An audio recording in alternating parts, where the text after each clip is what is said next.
Good morning बच्चों। बेटा आज जो हमारा टॉपिक है वो है काइनेटिक फ्रिक्शंस। हम पढ़ चुके हैं पहले इसको। वैसे तो हम तीन टाइप के फ्रिक्शन पढ़े हैं बेटा। हमने स्टैटिक फ्रिक्शंस, लिमिटिंग फ्रिक्शन और काइनेटिक फ्रिक्शन। ठीक है, जो काइनेटिक फ्रिक्शन है क्या होता है, जब ऑब्जेक्ट एक्चुअली मूव करती है तब जो अपोजिंग फोर्स लगती है उस अपोजिंग फोर्स को बोलते हैं बेटा काइनेटिक फ्रिक्शन। मतलब the opposing force that comes into play when one body actually moves over the surface of another body. आज पढ़ेंगे बेटा हम टाइप्स ऑफ काइनेटिक फ्रिक्शन, और इसी को बेटा हम डायनेमिक फ्रिक्शन भी बोलते हैं। Dynamic friction. अब जो टाइप्स ऑफ डायनेमिक या काइनेटिक फ्रिक्शन क्या होती है बेटा, जब ऑब्जेक्ट बेटा रोल करता है, जब जैसे मान लो ये ऑब्जेक्ट स्लाइड कर रहा है ऐसे ही, इसको स्लाइडिंग फ्रिक्शन बोलते हैं। मूव तो कर रहा है लेकिन स्लाइड कर रहा है तो स्लाइडिंग फ्रिक्शन। अगर ये ऐसे क्या कर रहा है, घूम रोल कर रहा है, जैसे ये है, ये रोल कर रहा है तो इसको क्या बोलेंगे बेटा हम, रोलिंग फ्रिक्शंस। ठीक है, तो हमारे पास जो काइनेटिक फ्रिक्शन दो टाइप का होता है, स्लाइडिंग फ्रिक्शंस और रोलिंग फ्रिक्शंस। तो स्लाइडिंग फ्रिक्शन क्या होगा, the opposing force that comes into play when one body actually sliding. ठीक है, या sliding over the surface of another body. अगर रोलिंग बोलेंगे तो बिल्कुल सेम वही डेफिनेशन, लेकिन स्लाइडिंग की जगह क्या लिखेंगे बेटा हम, रोलिंग। ठीक है, the opposing force that comes into play when one body actually rolling over the surface of another body, तो उसको बोलते हैं बेटा हम रोलिंग फ्रिक्शंस। क्लियर हो गया बेटा। अब बेटा नेक्स्ट है हमारे पास, अब जो है मतलब ये जो रोलिंग फ्रिक्शन है, स्लाइडिंग फ्रिक्शन तो हमने पढ़ चुके हैं, उसके कॉज, ओल्ड व्यूज और मॉडर्न व्यू। अब कॉज ऑफ रोलिंग फ्रिक्शन। अब रोलिंग फ्रिक्शन का कारण क्या है, जैसे बेटा मान लो ये व्हील है, ठीक है, जब व्हील किसी सरफेस के ऊपर प्लेस करेंगे बेटा हम, तो उस सरफेस को क्या करेगा बेटा, ये डिफॉर्म करेगा। ठीक है, नीचे को प्रेस करेगा ड्यू टू इट्स वेट। ठीक है, और जब जो अब चाहे बेस हमने मैंने कल भी बताया था बेटा, चाहे जो जो सरफेस हार्ड भी होगा वो भी डिप्रेस होता है नीचे को, बेशक स्मॉल अमाउंट से होगा लेकिन होगा बेटा। अब देखो बेटा ये जो जैसे कोई व्हील है, यहाँ पे हम कोई व्हील रखते हैं तो व्हील का कितना एरिया इसके कॉन्टेक्ट में होगा बेटा, वेरी स्मॉल एरिया कॉन्टेक्ट में होता है। ठीक है, तो आपको पता है जो प्रेशर होता है क्या होता है बेटा, force per unit area, force per unit area. अब बेटा फोर्स मतलब यहाँ पे क्या है, वेट। अब वो कितने एरिया के ऊपर लगता है, वेरी वेरी, क्योंकि एरिया ऑफ कॉन्टैक्ट व्हील में क्या होता है, बहुत स्मॉल होता है। जब एरिया स्मॉल होता है प्रेशर क्या होगा, ज्यादा होगा, जिसकी वजह से ग्राउंड क्या होता है, थोड़ा डिप्रेस हो जाता है। बेशक वो हार्ड हो लेकिन स्मॉल अमाउंट से हो, लेकिन होता जरूर है बेटा। बेशक हमें निगलिजिबल हमें दिखेगा नहीं, लेकिन होता जरूर है। जो हार्ड होगा मतलब निगलिजिबल अमाउंट में होगा, डिप्रेस होगा। तो इस तरह से डिप्रेशन आ जाएगा। ये थोड़ा मैंने मैग्नीफाइंग फॉर्म में दिखा है। तो जो व्हील के आगे एक माउंट बन जाएगा बेटा, ऐसे मतलब व्हील को ये पोर्शन चढ़ना पड़ेगा। और साथ में ये जो केएल पोर्शन है बेटा, जब साथ में ध्यान देना, जब ये चीज को डिप्रेस कर रहा है तो ग्राउंड क्या करेगा बेटा, इसको ऊपर की ओर पुश करेगा बेटा।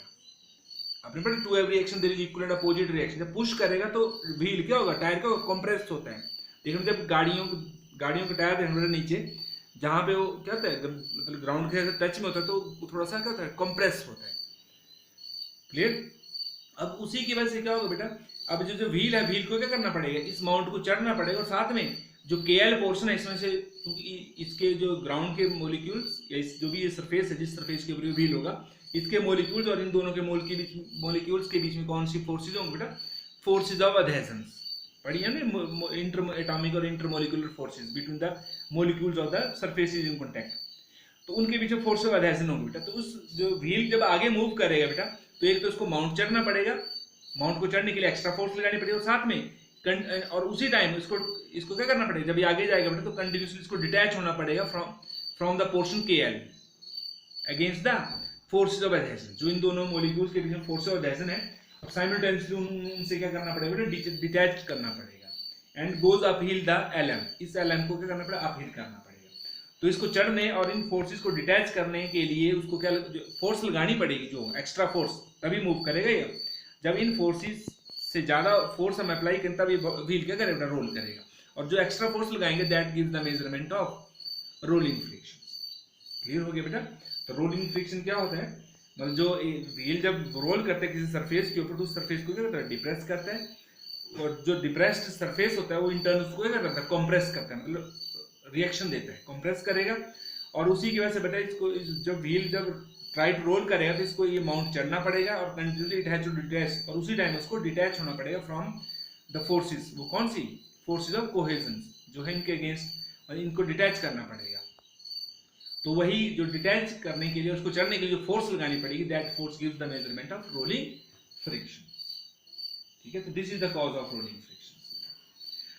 क्लियर हो गया? अब साथ में ध्यान देना बेटा, जो क्या बोलते हैं, जब टायर्स फुली इन्फ्लेटेड होते हैं, मतलब पूरी प्रॉपरली टायरों में हवा भरी होती है, तो उनको चलाना क्या होता है, उस व्हील को चलाना क्या होता है, ईजी होता है। जैसे साइकिल है, साइकिल में अगर बाइक है, उसमें मान लो टायर में ढंग से हवा नहीं, कम हवा है, तो क्या लगेगी बेटा, फोर्स ज़्यादा लगानी पड़ेगी। लेकिन अगर वो फुली प्रॉपरली इन्फ्लेटेड होंगे, हवा भरी होगी उनमें, तो उनको क्या होता है बेटा, उनको ड्राइव करना, उस व्हीकल को ड्राइव करना ईजी होता है। तो मतलब it is easy to drive a vehicle when its tyres are fully inflated. क्यों? Because when tyres are fully inflated, जब फुली इन्फ्लेटेड होंगे बेटा, तो जो ग्राउंड जब उसको उसके वेट के कारण ग्राउंड डिप्रेस होता है, तो ग्राउंड क्या करता है, उसको रिएक्ट करता है ऊपर को, मतलब उसको पुश करता है ऊपर को, जिसकी वजह से इसमें क्या कंप्रेशन आता है। लेकिन जब टायर्स प्रॉपरली इन्फ्लेटेड होंगे, then they compressed by small amount. जब स्मॉल अमाउंट से कंप्रेस होंगे बेटा, तो जो अपोजिंग फोर्सेज होंगे उनके बीच में, जो फोर्सेज, तो कम मॉलिक्यूल्स आपस में इनके कांटेक्ट में होंगे। जब कम कंप्रेशन कम होगा, तो कम मॉलिक्यूल आपस में कांटेक्ट में होंगे, तो अपोजिंग फोर्स भी क्या होगी बेटा, जो फोर्सेज ऑफ अडेजन वो भी कम होंगी। तो क्या होगा फिर, इसको जो रोलिंग फ्रिक्शन भी क्या होगा बेटा, फिर कम होगा। क्लियर?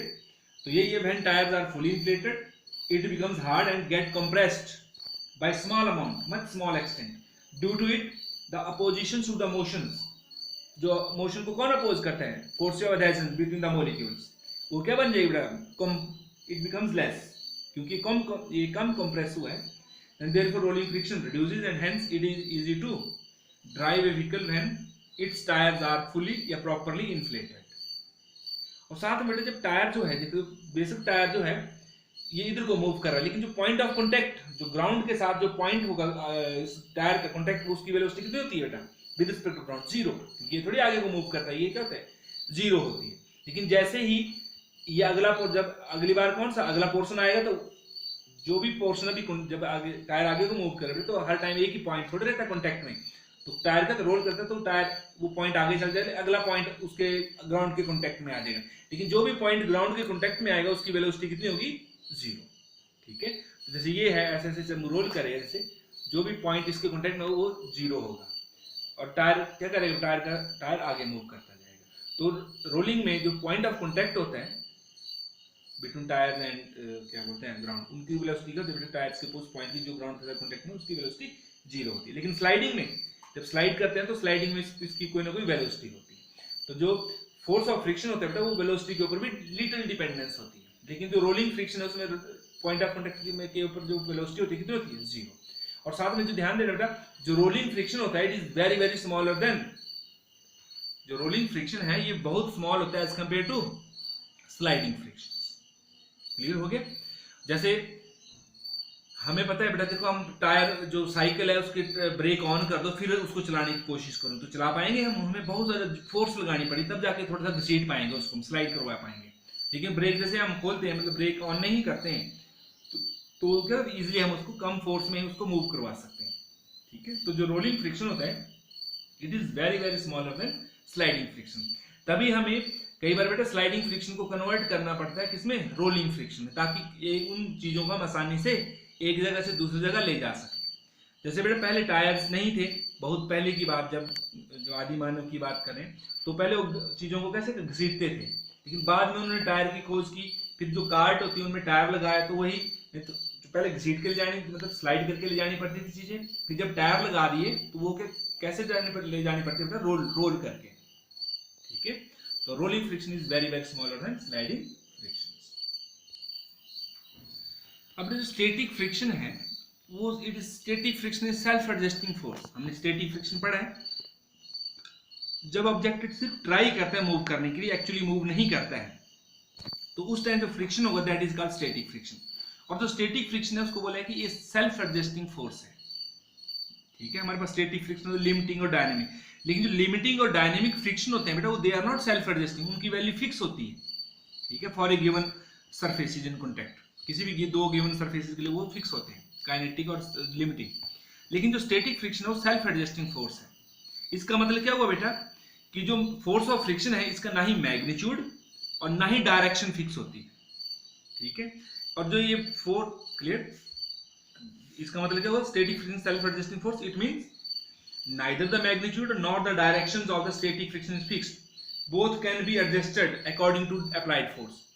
जो फोर्स ऑफ फ्रिक्शन है स्टैटिक फ्रिक्शन, उसको हम एडजस्ट कर सकते हैं किसके according, according to applied force. जैसे हमने पढ़ा बेटा, जब हम स्टैटिक फ्रिक्शन की बात करें, ऑब्जेक्ट अभी मूव नहीं करेगा, जैसे मान लो ऑब्जेक्ट अप्लाइड फोर्स 0 है, तो फोर्स ऑफ फ्रिक्शन भी क्या होगा, 0, ये रोल नहीं प्ले करेगा। लेकिन जैसे ही हम इसको क्या करते हैं, थोड़ी सी फोर्स अप्लाई करते हैं 2 न्यूटन, तो ये भी कितना हो जाएगा, 2 न्यूटन, लेकिन अपोजिट डायरेक्शन में। इसको 10 न्यूटन अप्लाई करेंगे तो ये भी 10 न्यूटन, और नेट मतलब हमेशा जो पी अप्लाइड फोर्स होगी, जो फोर्स ऑफ फ्रिक्शन हमेशा अप्लाइड फोर्स के बराबर होगा, ठीक है। ये बढ़ेगा तो ये भी बढ़ेगा, ये कम होगी तो ये भी कम होगा। लेकिन ध्यान देना, ये जब इकॉन्स किसकी बात हो रही है, स्टैटिक फ्रिक्शन की। मतलब स्टैटिक फ्रिक्शन में, स्टैटिक फ्रिक्शन आपको पता है, स्टैटिक फ्रिक्शन आपको पता है बेटा क्या होता है, द फ्रिक्शंस या the opposing force that comes into play when one object tends to move over the surface of another body, और एक्चुअल मोशन अभी स्टार्ट नहीं हुआ है। क्लियर हो गया। तो इसका मतलब हुआ बेटा, जो स्टैटिक फ्रिक्शन उसकी जो वैल्यू होती है फिक्स नहीं होती, ना ही डायरेक्शन फिक्स होती है। वो अपना जो मैग्नीट्यूड और डायरेक्शन किसके अकॉर्डिंग फिक्स करता है बेटा, अप्लाइड फोर्स के कारण, और एक लिमिट तक, उस लिमिट को क्या बोलते हैं, लिमिटिंग फ्रिक्शन। जो मैक्सिमम वैल्यू होती है static friction, that is the limit, वहां तक वो मतलब चेंज कर सकता है इस वैल्यू को। क्लियर। और साथ पता लग गया ना, इसका मैग्नीट्यूड क्या होगा, हमेशा ही अप्लाइड फोर्स के बराबर होगा, और जब तक ऑब्जेक्ट क्या होगा, मूव नहीं करेगा मतलब। और साथ ध्यान देना, अब डायरेक्शन की बात है, हमने अप्लाइड फोर्स इधर को है तो फोर्स ऑफ फ्रिक्शन इसके अपोजिट होगा। मान लो ये ईस्ट की ओर है तो फोर्स ऑफ फ्रिक्शन कहाँ होगा, वेस्ट की ओर। अगर हम इसी अप्लाइड फोर्स को मान लो यहाँ से हटा के इसी ऑब्जेक्ट को इधर को धक्का देंगे, तो फोर्स ऑफ फ्रिक्शन अभी इधर को नहीं आएगा, फोर्स ऑफ फ्रिक्शन कहाँ आ जाएगा, उधर को चला जाएगा बेटा। लेकिन हमेशा ही किसके बराबर रहेगा बेटा, अप्लाइड फोर्स के। अब मान लो अप्लाइड फोर्स वेस्ट की ओर है तो ये ईस्ट की ओर हो जाएगा। अगर अप्लाइड फोर्स नॉर्थ की ओर होगी तो ये कहाँ होगा, साउथ की ओर। अगर अप्लाइड फोर्स नॉर्थ की ओर होगी तो ये फोर्स ऑफ स्टैटिक फ्रिक्शन कहाँ होगा बेटा, साउथ। मतलब अगर ये अप्लाइड फोर्स साउथ की ओर तो स्टैटिक फ्रिक्शन नॉर्थ की ओर होगा। मतलब हमेशा ही अप्लाइड फोर्स के जिस तरह ऑब्जेक्ट जो टेंड्स टू मूव करेगा उसके अपोजिट डायरेक्शन में होगा। और मैग्नीट्यूड हमेशा ही जो फोर्स ऑफ फ्रिक्शन का होगा is equal and opposite to applied force. तो पता लग गया जो स्टैटिक फ्रिक्शन है सेल्फ एडजस्टिंग फोर्स, मतलब हमेशा अपना मैग्नीट्यूड भी चेंज कर सकते हैं, और किसके बराबर, अप्लाइड फोर्स के, और direction opposite to the direction of applied force, या object in the direction in which object tends to move, उसके अपोजिट डायरेक्शन में होगा बेटा। लेकिन ध्यान देना, जो लिमिटिंग फ्रिक्शन और काइनेटिक फ्रिक्शन या dynamic friction, they are not self adjusting, they have fixed values, मतलब वो फिक्स होते हैं किसी भी गिवन सरफेस के लिए। क्लियर हो बेटा। तो ये क्या बेटा, static friction is self adjusting force. इसको आप बेटा अपने आप नोट्स बना सकते हैं। क्लियर हो गया।